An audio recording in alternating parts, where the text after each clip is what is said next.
Hello everyone. Gorakhpur की रहने वाली सृष्टि तूली, जो मात्र 23 साल की उम्र में गोरखपुर की पहली महिला पायलट बनी, जिसके लिए उनको उत्तर प्रदेश के सीएम योगी आदित्यनाथ द्वारा सम्मानित किया गया। सृष्टि एयर इंडिया में पायलट थी और आदित्य पंडित नाम के लड़के के साथ रिलेशनशिप में भी थी।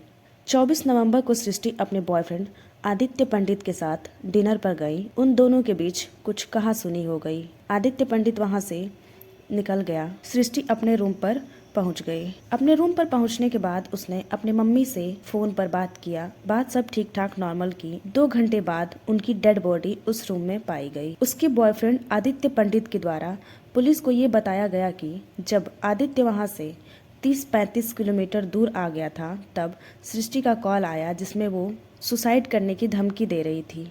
फिर वो वहाँ पास में रहने वाले उन दोस्तों को कॉल किया और सारी बात बताई। वो दोस्त सृष्टि के फ्लैट तक पहुँच पाते तब तक बहुत देर हो चुकी थी। सृष्टि ने केब जिससे फ़ोन चार्ज किया जाता है उससे सुसाइड कर ली थी। आनन फानन में उसे हॉस्पिटल ले जाया गया, जहां डॉक्टर ने उसे डेड डिक्लेयर कर दिया। सृष्टि के चाचा विवेक तुली ने पुलिस में आदित्य पंडित के खिलाफ कंप्लेन किया और बताया कि आदित्य पंडित सृष्टि को मेंटली टॉर्चर करता था और ये सुसाइड नहीं बल्कि प्लान मर्डर है, क्योंकि सृष्टि बहुत ही स्ट्रांग लड़की थी।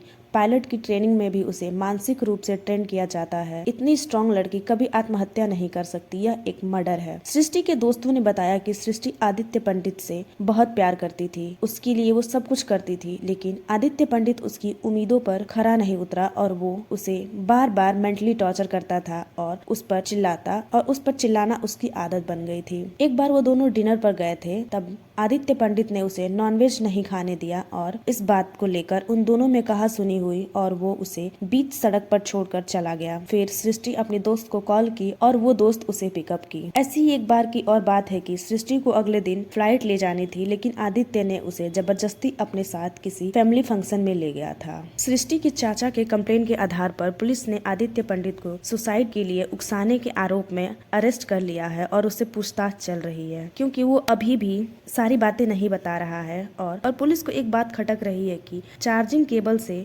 सुसाइड कैसे हो सकता है, और इन सब बातों पर इन्वेस्टिगेशन चल रहा है। इधर सृष्टि के पिता ने उत्तर प्रदेश के सीएम योगी आदित्यनाथ से न्याय की गुहार लगाई है, लेकिन जो भी हो उनकी बेटी अब वापस नहीं मिल सकती। यहाँ एक बात सोचने वाली ये है, क्या जरूरी है कि हम उन रिश्तों को भी निभाएं जिसको निभाने के लिए हम मजबूर नहीं हैं, क्योंकि जिंदगी से बड़ा कोई रिश्ता नहीं होता। फिर लोग रिश्तों की धागों में ऐसे क्यों उलझ जाते हैं कि उन्हें मौत को गले लगाना पड़ता है।